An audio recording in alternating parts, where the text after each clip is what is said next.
Hello बच्चों, मैं हरीश मटपाल आपका बहुत बहुत स्वागत करता हूं अपने ज्ञान सागर मटपाल चैनल में। बच्चों, आज की इस वीडियो में मैं आपके लिए लेके आया हूं एक्सरसाइज 10.2 का क्वेश्चन नंबर 7 और question number 8 10th class maths NCERT. तो सबसे पहले हम देखते हैं क्वेश्चन नंबर 7। बच्चों, हमें क्वेश्चन नंबर 7 में 2 कॉन्सेंट्रिक सर्कल्स दिए हुए, जिसमें एक का रेडियस 5 सेंटीमीटर है और दूसरे का रेडियस जो है 3 सेंटीमीटर है। यहाँ पे हमें समझना है कि कॉन्सेंट्रिक सर्कल्स क्या होते हैं जिनका सेंटर सेम हो। तो अगर हम देखें तो गिवन में हमें एक सर्कल है जिसका सेंटर O है, ठीक है, और OM ये इस सर्कल का रेडियस है 3 सेंटीमीटर। इसी प्रकार O को सेंटर लेके और 5 सेंटीमीटर रेडियस लेके हमने एक दूसरा सर्कल ड्रॉ किया है जिसका रेडियस है OA 5 सेंटीमीटर, ठीक है, ये 5 सेंटीमीटर इसका रेडियस है। अब बच्चों, हमें निकालना क्या है, हमें find the length of the chord of the larger circle. जो बड़ा सर्कल है ना, उसका जो कॉर्ड है उसकी लेंथ हमें निकालनी है जो छोटे सर्कल को टच करते हुए जा रहा है। अगर हम देखें तो हमें ए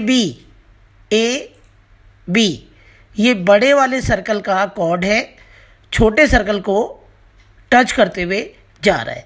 तो बच्चों, यहाँ पे हमें जो ए बी है कॉर्ड, उसकी लेंथ हमें निकालनी है। तो कैसे निकालते हैं हम देखते हैं। अब यहाँ पे अगर हम देखें तो इसमें OM जो है वो परपेंडिकुलर है, OM परपेंडिकुलर है AB पे।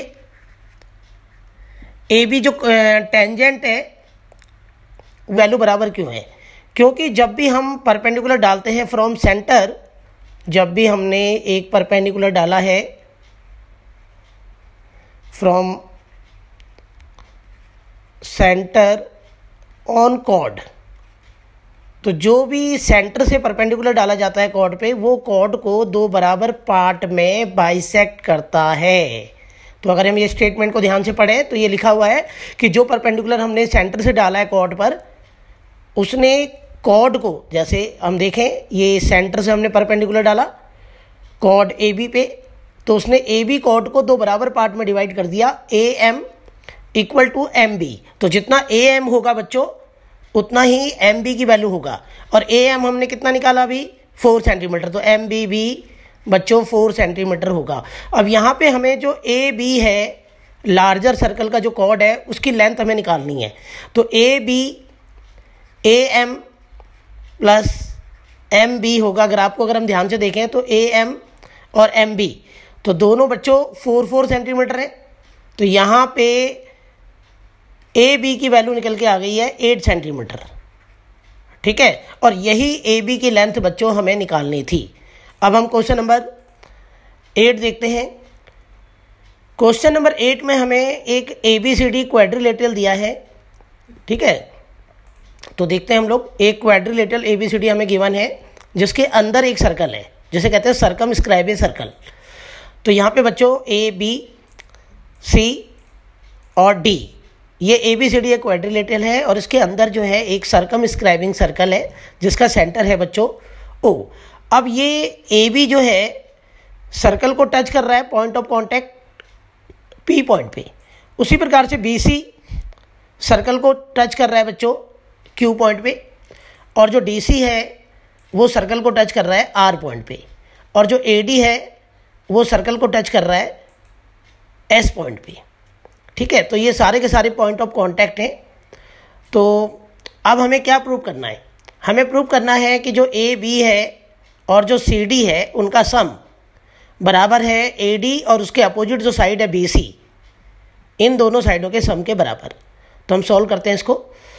अगर बच्चों हम ध्यान से देखें तो A पॉइंट एक एक्सटर्नल पॉइंट है। देखो एरो को देखते हैं हम लोग, A पॉइंट एक एक्सटर्नल पॉइंट है। इस पॉइंट से हमने सर्कल पे 2 टेंजेंट ड्रॉ किए हैं, AP और AS, ये 2 टेंजेंट हैं। तो इनकी लेंथ बराबर होगी, क्योंकि बाहर किसी पॉइंट से जो टेंजेंट ड्रॉ किए जाते हैं 2 मैक्सिमम, उनकी लेंथ बराबर होती है। तो यहाँ पे अगर हम देखें तो AP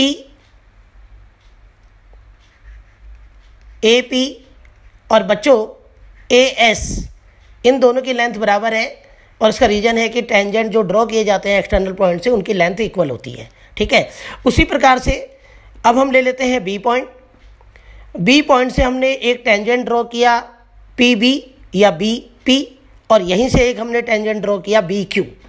तो बच्चों बी पी और बी क्यू दोनों की लेंथ बराबर होगी। क्यों? क्योंकि सेम रीजन, बाहर किसी पॉइंट से बी पॉइंट से हमने एक टेंजेंट ड्रॉ किया है। तो यहाँ पे अगर हम देखें तो बी पी और बी क्यू इन दोनों की लेंथ बराबर है, क्योंकि टेंजेंट्स बराबर होते हैं जो एक ही पॉइंट से सर्कल पे ड्रॉ किए जाते हैं।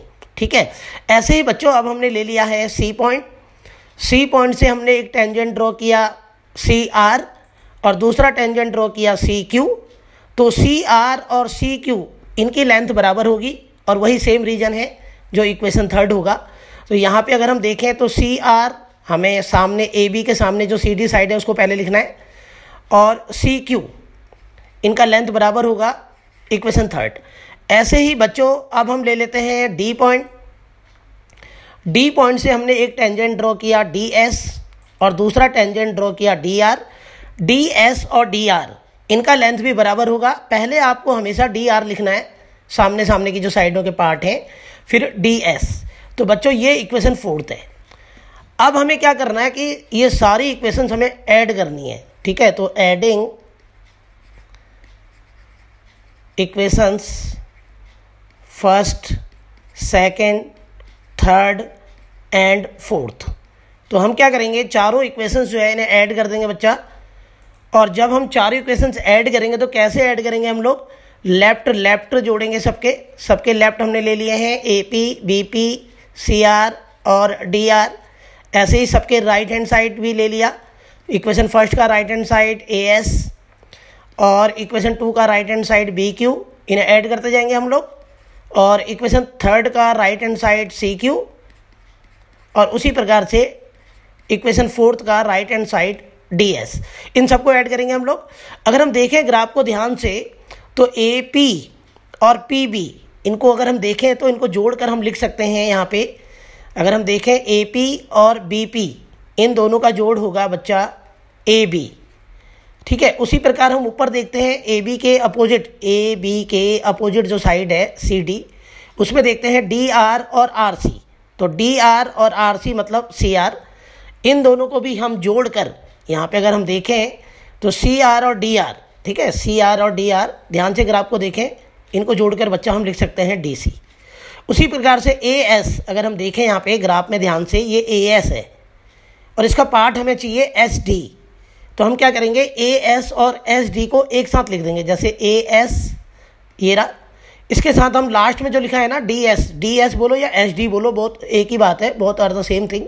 तो हमने क्या किया बच्चा, ए एस और डी एस इन दोनों को हमने एक साथ लिख दिया, और जो बी क्यू है उसके साथ हमने लिख दिया सी क्यू। ठीक है, ये पार्ट है। फिर हमने ए बी और डी सी को डिट्टो उतारा। अगर हम देखें ग्राफ को तो ए एस में अगर हम एस डी ऐड करें तो ये पूरा का पूरा बन जाएगा बच्चा ए डी। क्या बन जाएगा, ए डी। ठीक है, उसी प्रकार से अगर हम बी क्यू, ये बी क्यू और फिर है क्यू सी, तो जब हम बी क्यू में क्यू सी जोड़ेंगे तो ये पूरा पार्ट आ जाएगा बच्चों बी सी। और यही हमें इस सवाल में प्रूव करना था। तो इस तरीके से ये सवाल हमें करना है।